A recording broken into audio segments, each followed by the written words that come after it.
যে আপনি এটা আসলে কিভাবে দেখছেন ইন্ডিয়া ইউএফটিএ? বাংলাদেশের ভবিষ্যতের প্রতিযোগিতার সক্ষমতার জন্য একটি বড় মাপের দুশ্চিন্তার কারণ হতে যাচ্ছে। যেহেতু এখন ইন্ডিয়া এবং Vietnam duty free market access পাবে, আমাদের প্রায় 16 থেকে 20 ভাগ মতো রপ্তানি আয় কিন্তু কমতে পারে। আমাদের একটা বড় চিন্তা হচ্ছে আমরা ওই মার্কেটে আদৌ শুল্কমুক্ত সুবিধা ধরে রাখতে পারবো কিনা। What Bangladesh can do? Jio politically অনেক জিনিস চেঞ্জ হয়ে যাচ্ছে, আমাদেরকে খুঁজতে হবে যে আমাদের তাহলে কোথায় কোথায় সুবিধা বা জায়গা আমাদেরকে তৈরি করতে হবে। 3 বছরের পরে যেটা আসবে সেটা ফেস করার জন্য কি আসলে আমরা কোনো কৌশল নিচ্ছি? আমাদের সব কিছু কাগজে কলমে আছে। আমেরিকা এই যে ট্রেড সারপ্লাসের জন্য বাংলাদেশের উপরে ডিউটি থ্রেড দিয়ে সুবিধা আদায় করা, তো সেম থিং তো অ্যাপ্লাই করতে পারে ইউরোপিয়ান ইউনিয়ন। সুতরাং ইউরোপিয়ান ইউনিয়নের সঙ্গে আমার কাছে মনে হয় যে আমাদেরকে প্রপারলি একটা এঙ্গেজমেন্ট স্ট্র্যাটেজি তৈরি করতে হবে, যে অন্য দেশকে সুবিধা দিতে যে আমাদের যে বৃহৎ মার্কেট যেটা আছে তাদেরকে যেন আমরা অখুশি না করি। মোস্ট লাইকলি মেবি আমাদের হয়তো একটা এফটিএ করতে হবে। জাপানের সঙ্গে আমাদের সম্প্রতি আপনার ইকোনমিক পার্টনারশিপ এগ্রিমেন্ট হলো। জাপানের সঙ্গে আমাদের এফটিএটা এটা অত্যন্ত তাৎপর্যপূর্ণ একটা ঘটনা। আমরা এটার মাধ্যমে জাপান থেকে ইনভেস্টমেন্ট নিয়ে আসার চমৎকার একটা সুযোগ তৈরি হয়েছে। 7,000 দেখ 10,000 পণ্যের শুল্কমুক্ত সুবিধা দেখ, কিন্তু বাংলাদেশ তো আসলে 2-4টা ছাড়া কোনো সুবিধা নিতে পারে না। একটা ভালো স্ট্র্যাটেজি হতে পারে, জাপানিজ ফার্মকে আনবেন, ওরা ইনভেস্ট করবে, ওরা তৈরি করে জাপানে রপ্তানি করবে, অ্যাট দ্য সেম টাইম তারা গ্লোবাল মার্কেট রপ্তানি করবে। সমৃদ্ধির এই অগ্রযাত্রায় ভালো রেখেছি গ্রাহককে, ভালো রেখেছি অর্থনীতিকে, ভালো রেখেছি বাংলাদেশকে। কারণ ভালো ব্যাংক মানেই যমুনা ব্যাংক।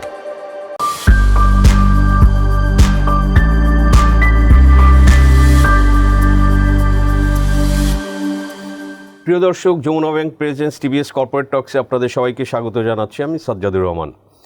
দর্শক, সম্প্রতি ইন্টারন্যাশনাল ট্রেডে এবং রিজিওনাল ট্রেডেও বলতে পারি আমরা যে কিছু ঘটনা ঘটেছে। এর মধ্যে অন্যতম হচ্ছে যে ইন্ডিয়ার সঙ্গে ইউরোপিয়ান ইউনিয়নের ফ্রি ট্রেড এগ্রিমেন্ট, যেটা জানুয়ারি মাসের 27 তারিখে সেটা সাইন হয়েছে। এবং আমরা জানি যে ইউরোপিয়ান ইউনিয়ন বাংলাদেশের সিঙ্গেল লার্জেস্ট মার্কেট। আমাদের এক্সপোর্টের পার্টিকুলারলি গার্মেন্টসের কিন্তু 50% উপরে কিন্তু আসলে আমাদের এই যে ইউরোপের 27টি দেশের মার্কেটে কিন্তু সেটা গিয়ে থাকে। তো আসলে আমাদের ফুটওয়্যারেরও একটা বড় মার্কেট আছে ইউরোপে। তো এগুলো আসলে ইন্ডিয়ার সঙ্গে যখন ইউরোপিয়ান ইউনিয়নের এই এফটিএটা হওয়া, ডিউটি ফ্রি অ্যাক্সেসটা ইন্ডিয়ান গুডস পেয়ে যাওয়া, তো সেগুলো আসলে বাংলাদেশে কী ইমপ্লিকেশনস হতে পারে এবং আমাদের আসলে সার্ভাইভাল থিওরিটা কী হবে। এবং এর সঙ্গে দর্শক, আমরা আরেকটা বড় ডেভেলপমেন্ট বাংলাদেশের জন্য আমরা দেখেছি যে জাপানের সঙ্গে বাংলাদেশের ইকোনমিক পার্টনারশিপ এগ্রিমেন্ট ইপিএ, এবং সেটাও কাইন্ড অফ এফটিএ। তো জাপানের এই মার্কেটে আসলে ইপিএর কারণে আমরা কি সুবিধা পাবো বা বাংলাদেশে জাপান কী ধরনের সুবিধা পাবে, বাইলেটারাল ট্রেড অ্যান্ড ইনভেস্টমেন্টে সেটা কী ধরনের ভূমিকা পালন করবে। সো দর্শক, এগুলো নিয়ে আলোচনা করব আজকে। আমাদের সঙ্গে অতিথি হিসেবে আছেন ডক্টর মোহাম্মদ আব্দুর রাজ্জাক। উনি ইন্টারন্যাশনাল ট্রেড ইকোনমিক্সের একজন এক্সপার্ট এবং চেয়ারম্যান হিসেবে আছেন র্যাপিড একটি লোকাল গবেষণা প্রতিষ্ঠান এবং পলিসি রিসার্চ ইনস্টিটিউট অফ বাংলাদেশের একজন ডিরেক্টর। সো ডক্টর রাজ্জাক, স্বাগতম আপনাকে টিভিএসে। আপনাকে ধন্যবাদ। Thank you for joining us. আপনি ব্যস্ততার মধ্যে আমাদের সাথে যুক্ত হতে পেরেছেন এবং দুটি গুরুত্বপূর্ণ বিষয় আমরা আজকে আপনার সঙ্গে আলোচনা করব। এই যেটা ইন্ডিয়া ইউএফটিএ, এটা আসলে এই যে বাংলাদেশের এক্সপোর্টের জন্য বা ওভারঅল যদি বলি যে আপনি এটা আসলে কিভাবে দেখছেন ইন্ডিয়া ইউএফটিএ অ্যান্ড সেটা বাংলাদেশের উপরে সেটার প্রভাব? হ্যাঁ, আমি মনে করি যে আমরা বাংলাদেশ যে ইউরোপিয়ান ইউনিয়নের সঙ্গে যে দীর্ঘদিন ব্যবসা বাণিজ্য করেছে, এটার একটা বড় একটা কারণ ছিল যে ইউরোপিয়ান ইউনিয়ন আমাদেরকে এলডিসি হিসাবে কতগুলো বিশেষ সুবিধা দিয়ে থাকে, যেটা আপনি বলেছেন আমরা সেই দেশে শুল্কমুক্ত সুবিধা পাই। এবং এর ফলে যেটা হয়েছে, ওই মার্কেটে আমরা গার্মেন্ট এক্সপোর্টের ক্ষেত্রে খুব ভালো করতে পেরেছি। আমার কাছে মনে হচ্ছে যে ইন্ডিয়ার সঙ্গে ইউরোপিয়ান ইউনিয়নের যে মুক্ত বাণিজ্য চুক্তি আমরা দেখলাম, এই চুক্তিটার ফলে ইন্ডিয়া এখন যে সুবিধা পাবে সেটা বাংলাদেশের ভবিষ্যতের প্রতিযোগিতার সক্ষমতার জন্য একটি বড় মাপের দুশ্চিন্তার কারণ হতে যাচ্ছে। এই দুশ্চিন্তাটা কেন? এটা আমি আপনাকে এখন একটু ব্যাখ্যা করতে চাই। প্রথম হচ্ছে, দেখুন, দীর্ঘদিন যাবৎ আমরা ইউরোপিয়ান ইউনিয়নের বাজারে যেখানে গার্মেন্টের ক্ষেত্রে 0% শুল্ক দিয়ে থাকি, মানে শুল্ক মুক্ত আমরা প্রবেশাধিকার ওই মার্কেটে পাচ্ছি। ইন্ডিয়া দীর্ঘদিন যাবৎ সেই মার্কেটে কিন্তু 9 থেকে 12 ভাগ পর্যন্ত শুল্ক দিয়ে এসেছে। তার মানে আপনি যদি শুল্ক বাধা চিন্তা করেন তাহলে ইন্ডিয়ার সঙ্গে আমাদের ওই মার্কেটে 9 থেকে 12% পয়েন্টসের একটা কিন্তু সুবিধা আছে, যেটা এখন আমাদের রপ্তানিকারকরা পেয়ে থাকেন। জি।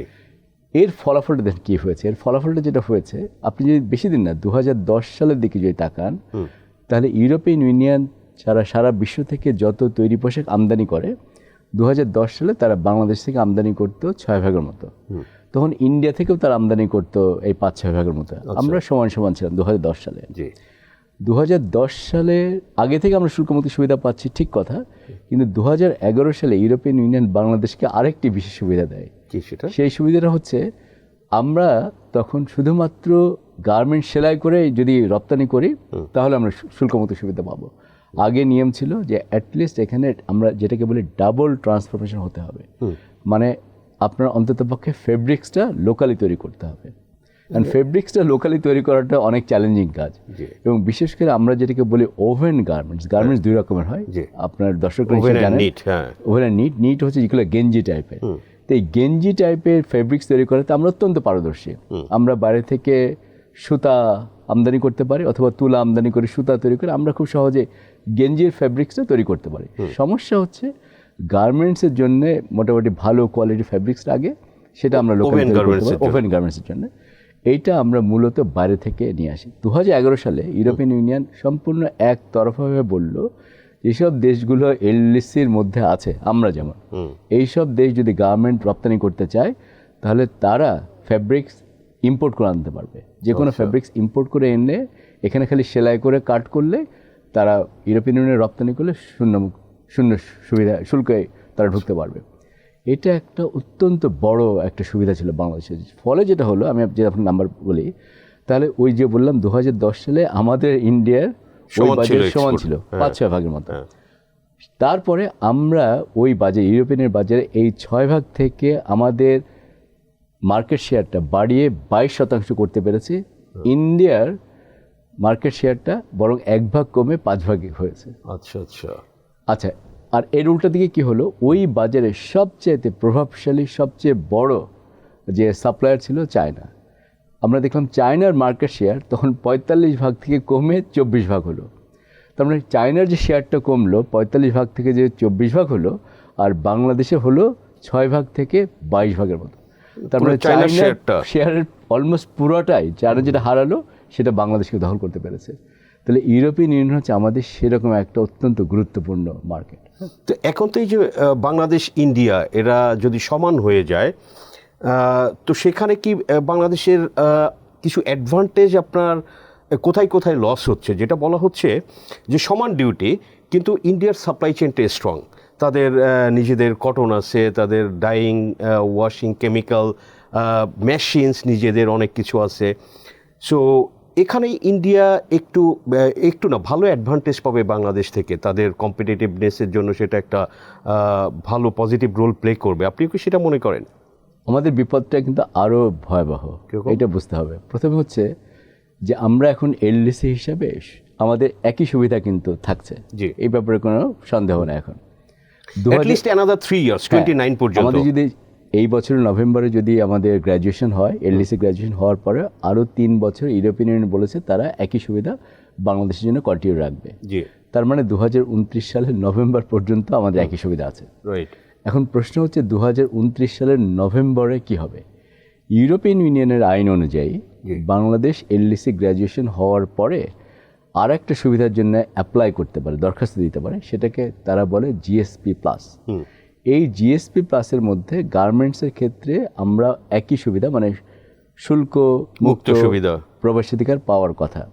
কিন্তু সেখানে আবার আইনে এটাও বলা আছে, যদি কোনো দেশের রপ্তানির পরিমাণ ইউরোপিয়ান ইউনিয়নে অনেক বেশি থাকে, তারা সেখানে শেয়ার দিয়েছে, ওই শেয়ারটা যদি এক্সিড করে, কত পার্সেন্ট সেটা? আচ্ছা, প্রথমে হচ্ছে এখানে 2 রকমের শেয়ার ওখানে দেওয়া আছে। প্রথম শেয়ারটা হচ্ছে যে ইউরোপিয়ান ইউনিয়ন যত আমদানি করে সেই আমদানিতে কোনো দেশের শেয়ার যদি 7 ভাগের উপরে যায়, 7% উপরে যায়, তাহলে তাদেরকে আরেকটা কন্ডিশন ফুলফিল করতে হবে। তো বাংলাদেশে তো আমি আপনাকে বলেছি আমাদের শেয়ার 22 ভাগ, কাজে আমরা সেইটা অলরেডি ভায়োলেট করছি। আচ্ছা, তার পরের শেয়ারটা কি? পরের শেয়ারটা হচ্ছে এরকম, ইউরোপিয়ান ইউনিয়ন যত ইম্পোর্ট করে তৈরি পোশাক, এবং যেটা করে জিএসপির আন্ডারে কোনো একটি দেশকে ইউরোপিয়ান ইউনিয়নের জিএসপি প্লাসের আন্ডারে শুল্কমুক্ত সুবিধা পেতে হলে জিএসপি কাভার যে ইউরোপিয়ান ইউনিয়নের টোটাল ইম্পোর্ট আছে সেই টোটাল ইম্পোর্টের থেকে 37% হতে হবে।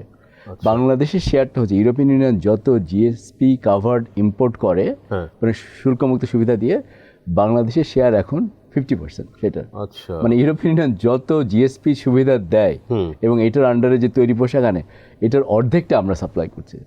কাজে এই দুইটা কন্ডিশনে যেহেতু আমরা ফুলফিল করতে পারবো না, তাহলে ইউরোপিয়ান ইউনিয়নের নিয়ম অনুযায়ী আমাদের উপরে পুরা MFN শুল্ক পড়বে, সেটা হচ্ছে ওই 11.5 থেকে 12 ভাগ, এইটা আমাদেরকে দিতে হবে।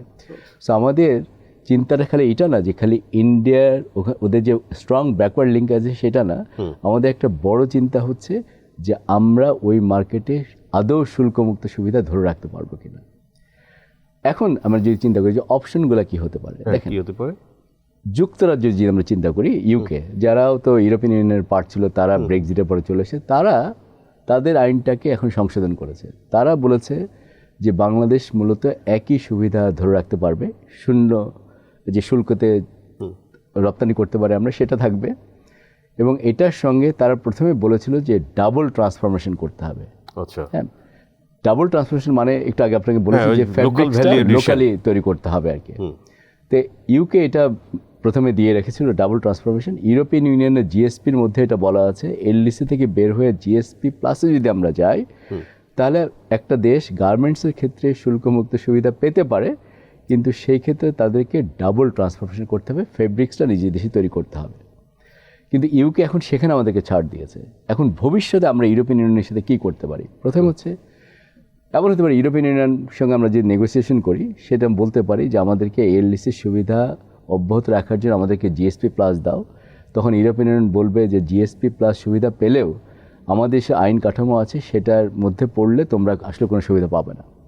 সেই ক্ষেত্রে ইউরোপিয়ান ইউনিয়ন যদি জিএসপি প্লাসকে সংশোধন করতে পারে, তারা বলতে পারে যে ঠিক আছে বাংলাদেশের জন্য আমরা ওই মার্কেট হিস্সা বা মার্কেট শেয়ার যে বাংলাদেশের বেশি সেটা আমরা কনসিডার করলাম না, আমরা তাদেরকে শুল্কমুক্ত সুবিধা দেবে। কিন্তু সেক্ষেত্রেও আর ওই প্রধান বাধাটা হচ্ছে তখন আমাদের ডাবল ট্রান্সফরমেশন।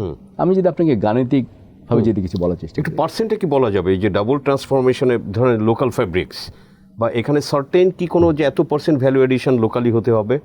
হ্যাঁ, এটা ইউরোপিয়ান ইউনিয়ন যেভাবে করে সেটাতে ওই ফেব্রিক্সটা মানে স্টেজটা খুব ইম্পর্টেন্ট, নট যে কত পার্সেন্ট আপনাকে ভ্যালু অ্যাড করতে হবে।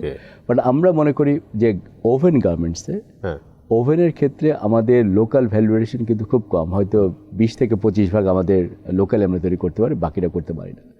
কাজে ইউরোপিয়ান ইউনিয়নে আমরা যদি এরকম সুবিধা পাই যে শুল্ক মুক্ত কিন্তু ডাবল ট্রান্সফরমেশন করতে হবে, সেই ক্ষেত্রে ওভেনের অনলি হয়তো 20% মতো গার্মেন্ট হয়তো আমরা শুল্কমুক্ত সুবিধা পাবো, বাকি 80% উপরে কিন্তু ডিটি বসে যাবে আর কি। সো আমরা গাণিতিক মডেল ব্যবহার করে দেখা যায় এরকম যদি সিচুয়েশন থাকে যে সিচুয়েশনে আমাদেরকে ইউরোপ শুল্কমুক্ত দেবে, আমাদের এলডিসি গ্র্যাজুয়েশনে পড়ে কিন্তু আমাদেরকে ডাবল ট্রান্সফরমেশন ফুলফিল করতে হবে, সেই ক্ষেত্রেও দেখা যায় যে যেহেতু এখন ইন্ডিয়া এবং Vietnam duty free market access পাবে, আমাদের প্রায় 16 থেকে 20% মতো রপ্তানি আয় কিন্তু কমতে পারে। সাজ্জাদ ভাই, আমি নাম্বার বলার ক্ষেত্রে সতর্ক থাকতে চাই, আপনার দর্শকদেরকে আমি পরিষ্কার করে বলতে চাই আমরা গাণিতিক মডেল করে যে নাম্বারগুলো করি এগুলোর অনেক সীমাবদ্ধতা আছে। প্রথম কথা, রিয়েল ওয়ার্ল্ডের যে কমপ্লেক্সিটি সেটা কিন্তু গাণিতিক মডেলের থেকে অনেক কঠিন, কাজে এই দুটো একসময় নাও মিলতে পারে। কিন্তু এই নাম্বারগুলো আমরা কেন বলি? নাম্বারগুলো বলে এই কারণে যে আমরা প্রতিযোগিতার সক্ষমতার যে চাপ সেই চাপটা যেন আমরা ভালো মতো অনুধাবন করতে পারি, কাজে সেটা একটা বিষয়। আচ্ছা, আরেকটা এখন ব্যাপার হচ্ছে তাহলে ইউরোপিয়ানের সাথে আমরা কী করতে পারি? যে আমাদের আসলে এই যে ওয়ে আউটটা কি, ইন্ডিয়ার সাথে এফটিএ ইন্ডিয়া করেছে, এটা তাদের সাকসেস। সো আমাদের তো আসলে এটা নিয়ে ক্রিটিসাইজ করার কোনো কিছু নাই, but what Bangladesh can do, এবং সামনে ইলেকশন, নতুন সরকার, আপনার কাছে কি মনে হয় যে কি মডেলে আমাদের এগোতে হবে?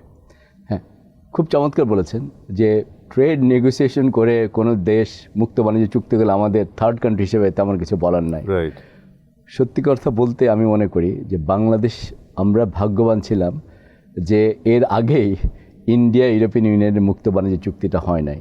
এটা প্রায় 20 বছর লেগেছে ইন্ডিয়া এবং ইউরোপিয়ান ইউনিয়নকে এই মুক্ত বাণিজ্য চুক্তিটা করতে, এবং এটা হতো না যদি প্রেসিডেন্ট ট্রাম্প এরকমভাবে ইউরোপিয়ান ইউনিয়নকে ডেনমার্ক নিয়ে প্রেশার যদি না দিতেন, হ্যাঁ, কারণ জিওপলিটিক্যাল চিন্তা করলে ইউরোপিয়ান ইউনিয়ন তো একটা বড় একটা জিওপলিটিক্যাল সুপার পাওয়ার। এবং আপনি ট্রেন্ডগুলো যদি খেয়াল করে থাকেন, আমরা কি দেখলাম এইবার ক্ষমতা আসার পরে, দ্বিতীয়বার ক্ষমতা আসার পরে প্রেসিডেন্ট ট্রাম্প যখন চায়নার উপরে অতিরিক্ত শুল্ক বসালেন, চায়না তার এক্সপোর্টটাকে ডাইভার্সিফাই করা শুরু করেছে, মার্কিন যুক্তরাষ্ট্রকে সরিয়ে পৃথিবীর অন্য দেশে রপ্তানি করা যায় কিনা, এবং সেটাতে তারা চরমভাবে সফল হয়েছে।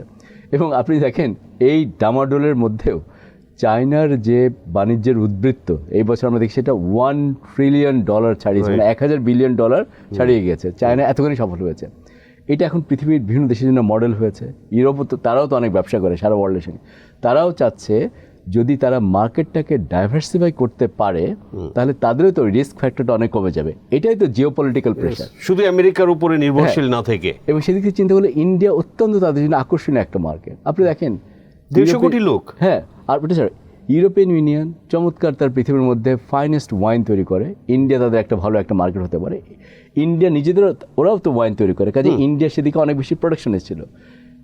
ইন্ডিয়া অনেক অটোমোবাইলস মার্কেটে, গাড়ির বাজার, ইন্ডিয়া বিরাট একটা বাজার। ইন্ডিয়া নিজে গাড়ি তৈরি করে, আবার ইউরোপিয়ান ইউনিয়ন তারাও BMW, মার্সিডিজ থেকে আরম্ভ করে তাদের বিশাল গাড়ি তারা তৈরি করতে পারে, সাম্রাজ্য তাদের আছে, ফ্যাক্টরি আছে এদের সবারই। হ্যাঁ।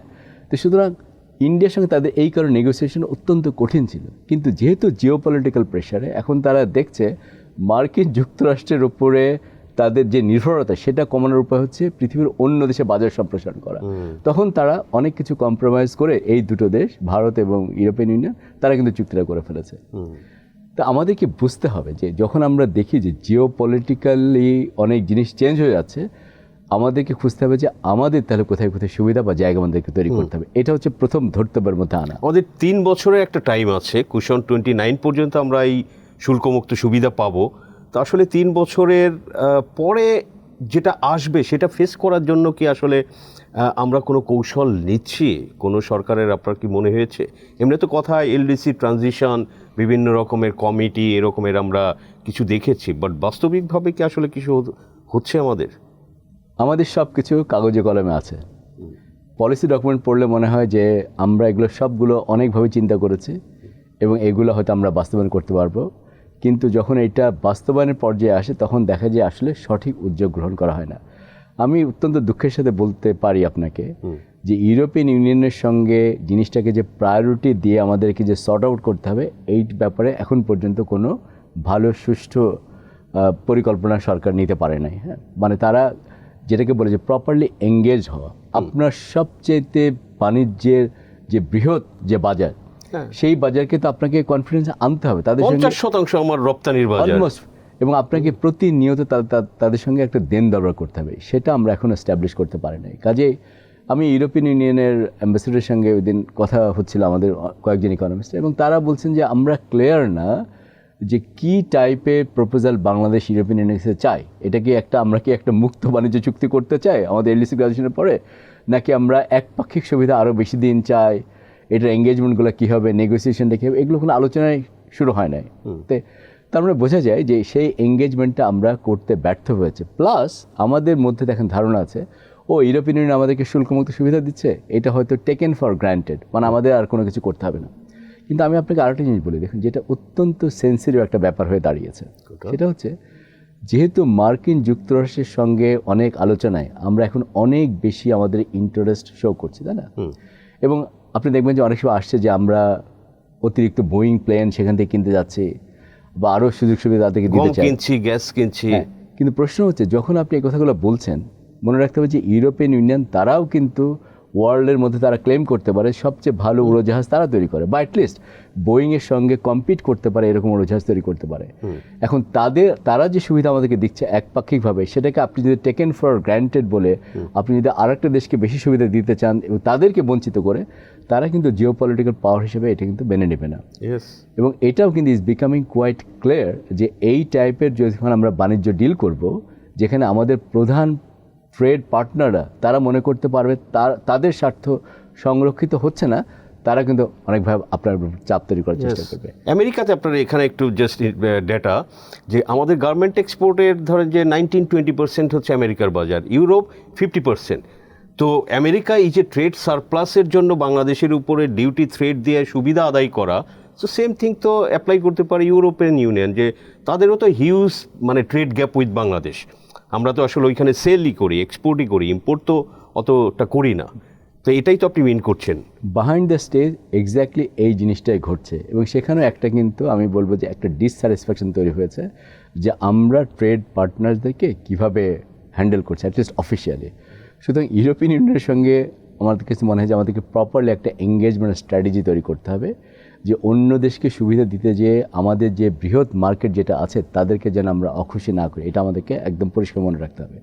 তারপর আমাদেরকে চিন্তা করতে হবে যে এলডিসি গ্র্যাজুয়েশন যে হচ্ছে, আমরা তাহলে ইউরোপিয়ান ইউনিয়নের কাছে কী চাইতে পারি, রিয়েলিস্টিক্যালি সেটা আমরা পাবো কি না, যদি না পাই আমাদের প্ল্যান বি কী হবে। সো মোস্ট লাইকলি আপনি মনে রাখতে পারেন যে প্ল্যান বি আসলে হবে হচ্ছে মেবি আমাদের হয়তো একটা এফটিএ করতে হবে, সেটা হয়তো আমাদের এখন প্রধান লক্ষ্য থাকবে। কিন্তু এফটিএ কি ইউরোপিয়ান ইউনিয়নের সঙ্গে 3 বছরের মধ্যে করা যাবে কি যাবে না সেটা একটা প্রশ্ন, যেখানে ইন্ডিয়ার 20 ইয়ার্স লেগেছে। কিন্তু আমি এটা আপনাকে বলতে চাই, ইন্ডিয়ার 20 বছর লেগেছে মানে এই না যে বাংলাদেশের অত সময় লাগবে। বাংলাদেশে দেখেন ইন্ডিয়াতে অনেক স্বার্থ ছিল, তাই না? ইন্ডিয়া অনেক কিছু তৈরি করে, অনেক কিছু তারা প্রোডাকশন দিতে চায়। আমরা এখানে এত কিছু নাই যে ইউরোপিয়ান ইউনিয়ন আমাদের এখানে বিক্রি করতে পারবে, আমাদের ওয়াইনের মার্কেট নাই, কাজে ওরা চেষ্টা করলে বিক্রি করতে পারবে না। আমাদের দেশে কয়টা বিএমডব্লিউ মার্সিডিজ বিক্রি করতে পারবে? অটোমোবাইলেরও খুব বেশি হতে পারবে না, কারণ এখানে জাপানিজরা আছে, অন্যরা আছে। কাজে মেবি বাংলাদেশের সঙ্গে ইউরোপিয়ান ইউনিয়নের যে নেগোসিয়েশন ওইটা হয়তো ইন্ডিয়ার যতখানি কঠিন ছিল আমাদের সেরকম কঠিন নাও হতে পারে। তো সুতরাং আমি মনে করি যে given the time that we have got, আমরা 3-4 বছরের মধ্যে একটা এফটিএ আলোচনা করে কিন্তু শেষ করতে পারবো, সেটা হয়তো আমাদের পক্ষে করা সম্ভব। কিন্তু এটার জন্য যেটা দেখাতে হবে যে আপনার প্রচণ্ড রকমের পলিটিক্যাল উইল আছে কিনা, যে আমরা ইউরোপিয়ান ইউনিয়নের সঙ্গে আমাদের এই সম্পর্কটা ধরে রাখতে চাই, আমরা সেখানে আরও আমাদের ব্যবসা বাণিজ্য প্রসার করতে চাই।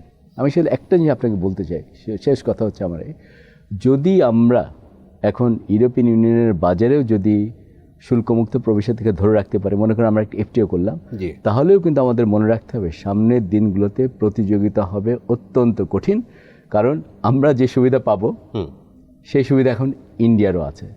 সো আমরা অনেক ভাগ্যবান ছিলাম যে এই সুবিধাটা আমরা একতরফাভাবে পেয়েছি, ভবিষ্যতে আমাদের কিন্তু সেই সুবিধা একতরফাভাবে আমরা পাবো না।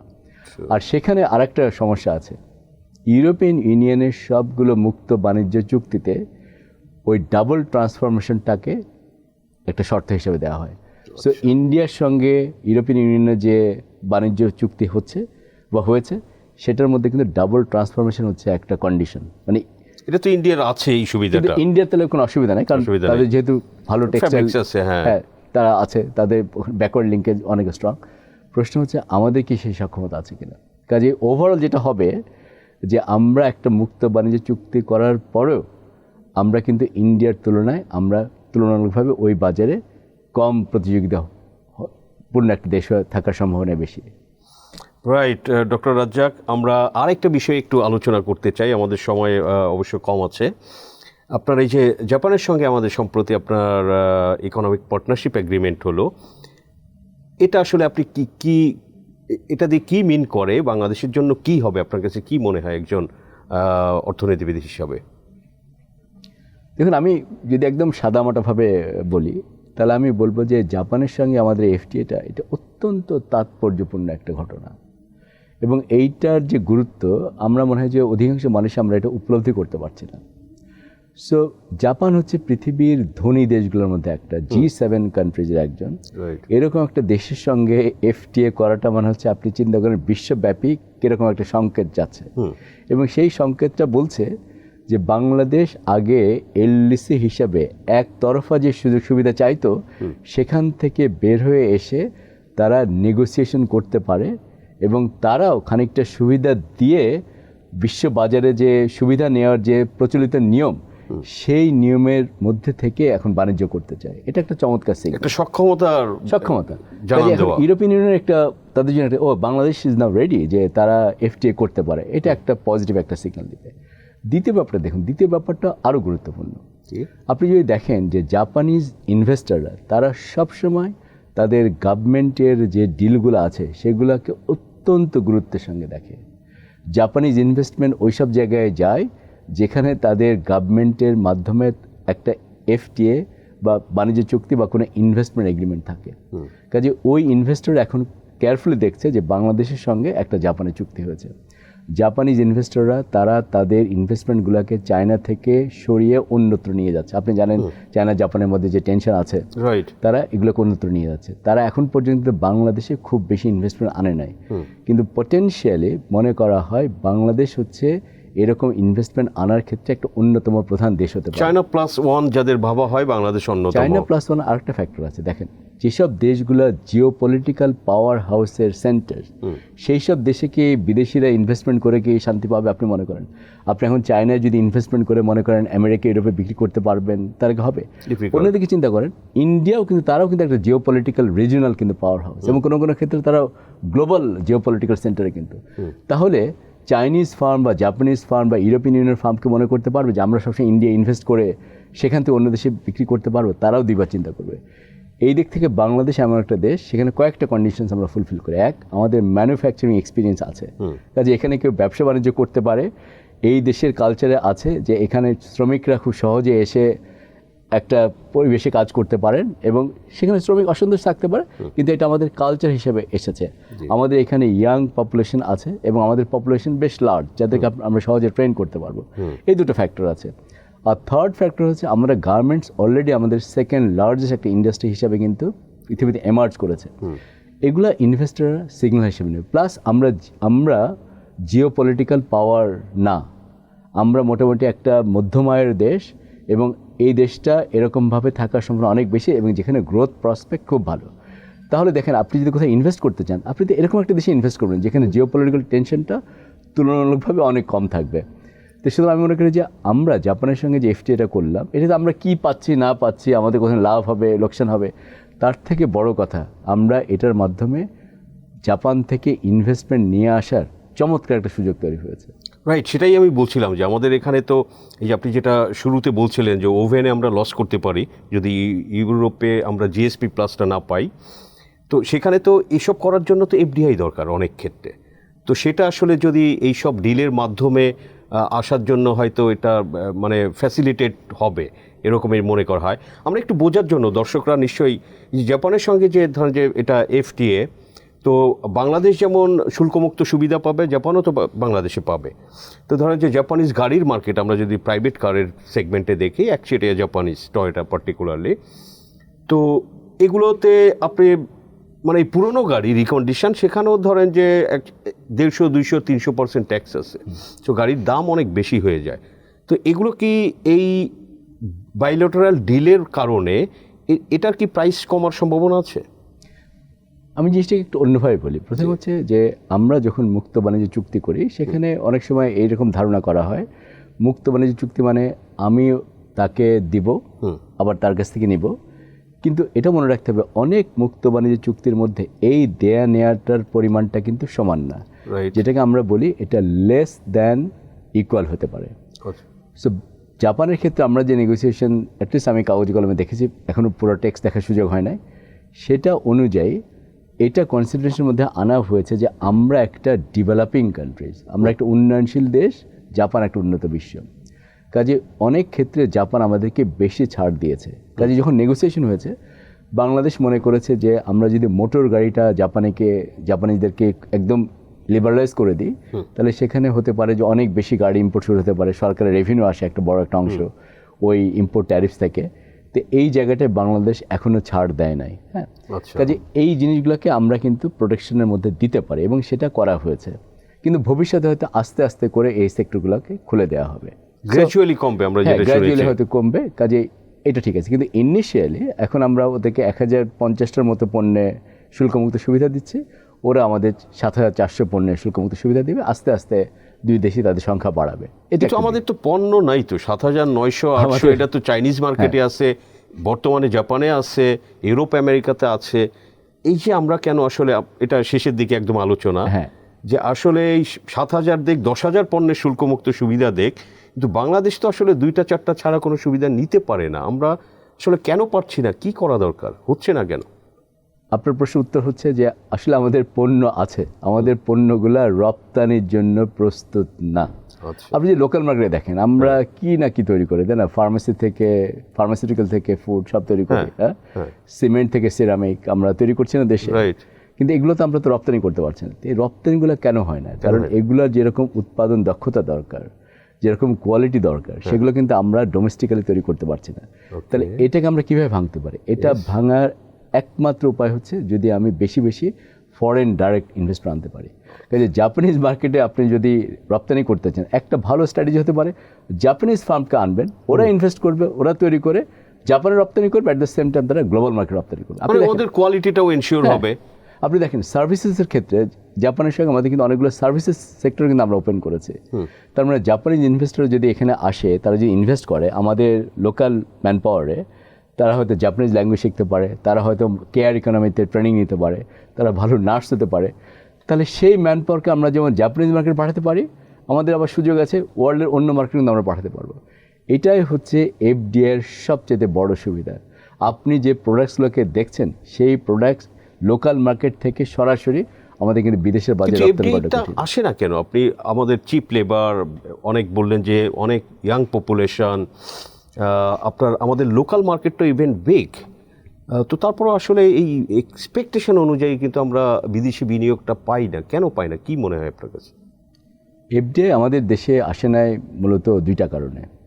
প্রথম কারণটা হচ্ছে আমাদের ব্যবসা বাণিজ্যের যে পরিবেশ, বা অ্যাটলিস্ট মানুষের বিদেশিদের যে পারসেপশন যে বাংলাদেশ দেশটা কেমন, যখন শোনে যে সবচেয়ে মানে খুব করাপ্ট একটা কান্ট্রি, যেখানে অ্যাডমিনিস্ট্রেশন অত ভালো না, অন্যান্য ঝামেলা আছে, cost of doing business high, logistics অর্থাৎ আমরা জানি অনেক লাইসেন্স লাগে ব্যবসা করতে, রেগুলেটরি ব্যারিয়ার্স আমরা যেগুলোকে বলি এগুলো আছে। তো এটা একটা নেগেটিভ একটা পারসেপশন আছে। এটা একটা বড় একটা কারণ যে আমরা এফডিআই আনতে পারি না। আরেকটা কারণ কি, যেহেতু আমাদের পৃথিবীর অন্য কোনো দেশের সঙ্গে সেরকম বাণিজ্য চুক্তি ছিল না, কাজে পৃথিবীর যে দেশগুলা এফডিআই সাপ্লাই করে তারা বাংলাদেশকে কোনো সময় তাদের কনফিডেন্সের মধ্যে নিতে পারে নাই। এটা কিন্তু আমাদেরকে মনে রাখতে হবে, আমরা এতদিন এটা করি না। দেখুন এখানে তফাৎটা, ভিয়েতনাম কোনো সময় এলডিসি ছিল না, কাজে পৃথিবীতে বিভিন্ন দেশ থেকে তারা যে বাণিজ্য সুবিধা নিয়েছে পুরোটাই তারা নিয়েছে কিন্তু মুক্ত বাণিজ্য চুক্তির মাধ্যমে।